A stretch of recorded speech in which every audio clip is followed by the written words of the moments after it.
Welcome, I'm Mark Todd from NAB, and today's investor update on behalf of NABTrade. I'm talking to Sunny Bangia from Antipodes. He's a portfolio manager for the Antipodes LIC that we brought to market recently. This investor update, it's great to have you come and chat to us because I want to know about markets, FAANGs, getting short, and the option update. So walk us through it. How have markets been for you? Like, in my mind, it's momentum versus value. There's a battle taking place. How would you characterize yourself and how are you performing? Yeah, sure. So value's been in a difficult spot over the last few years.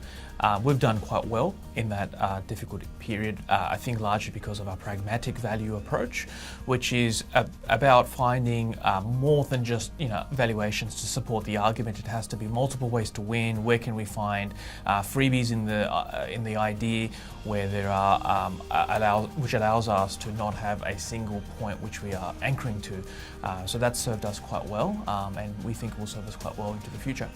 Can you help the people who might be watching this video with some idea of what a freebie might look like? What are the freebies of today? Yeah, look, I mean, we own a company called KT Corp, which is the largest telecommunications company in Korea. This is like the Telstra of Korea, very much so. And it's a very cheap company. It's on 2.5 times cash flow. And the freebie is that they have a land bank, which is worth the entire market cap. So that's this multiple ways to win approach. We like the business, we like the fundamentals, it's very cheap, and we can find another way to win that's probably being overlooked by investors. Another way of looking at assets.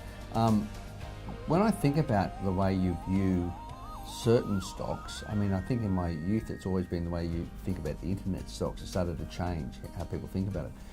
What's your view at the moment on the FAANGs? They've been under some pressure from regulatory and sort of some business strategies that might not have worked as well for them. What do you think of the FAANGs at the moment? Yeah, look, I think that whole bucket FAANGs has been quite controversial for many years. Look, there are some definite winners in that bucket, and there are definite some losers in that bucket, which we can talk about as well.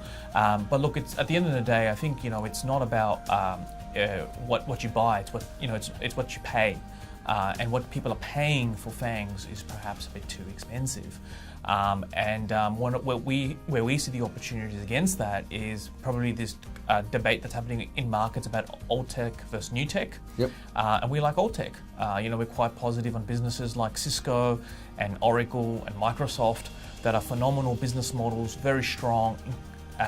In a way, some of their opportunities are similar to what the FAANGs are participating in, such as cloud and cybersecurity.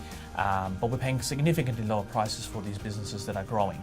They have sort of genuine moats around their business because when you talk old technology and new technology, it's still all new, do you know what I mean? Look, it's still new. I mean, I said old tech, but it's more to describe that these have been long-standing business models, but they've adapted and they've changed their business models. Today you look at a business like Microsoft, and some of the most exciting parts of its franchise, it's happening in the online, in the cloud space. Yeah. So they're actually, they're businesses that have changed the way we work. So I think that becomes the moat, that we change the way we act in our behaviour around some of this technology. But does that mean that you then start looking at old technology, new technology as a way of creating some shorts? Because I think you can short in your fund, can't you? That's right. And look, it's the starting comment.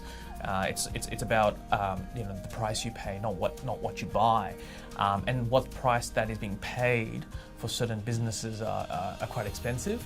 So what we do, we don't short based on valuations alone. We look for multiple ways a business can lose. So we're looking for businesses that are acting like FAANG stocks but don't have that moat around their business model.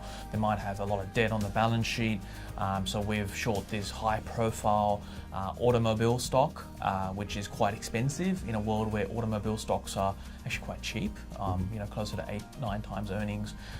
This is participating in the electric vehicle enthusiasm, but hasn't really proved itself yet as a mass market automaker. And that's an example of where we can find opportunities in that FAANG space on the short side. And any other shorts? I mean, what are the risks to the short space? I mean, when you think about it, how do you consider the risks other than the price just moving up? Is there sectors that you just say, look, I need to stay away because it's too volatile, the momentum, the noise around it? is too strong. What are the risks to the short positions? Yeah, look, I mean, from our point of view, it's observing some of the trends that occur in markets. So, look, there is a tendency at the moment in markets to pay up for growth. There's a tendency to chase momentum. We understand that these factors could work against us, both on the long and short side, and we need to be aware of that. So we really embed quant into our process to sort of think about the world more holistically. And then position sizing, as you said, look, it doesn't mean we're not going to short these particular companies, but we may have a smaller position size.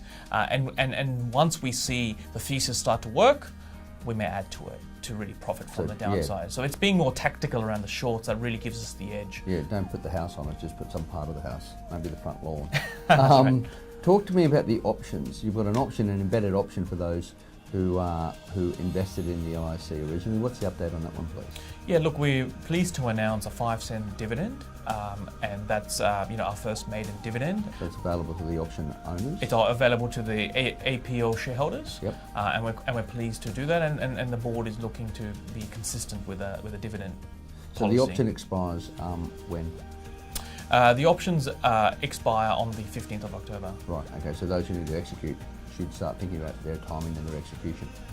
Look, Sunny, as always, it's great to come and chat to us, and I always learn a little bit more every time, so thank you for taking the time. That's Sunny Bangia from Antipodes. He's the portfolio manager, and I'm Mark Todd from the NAB.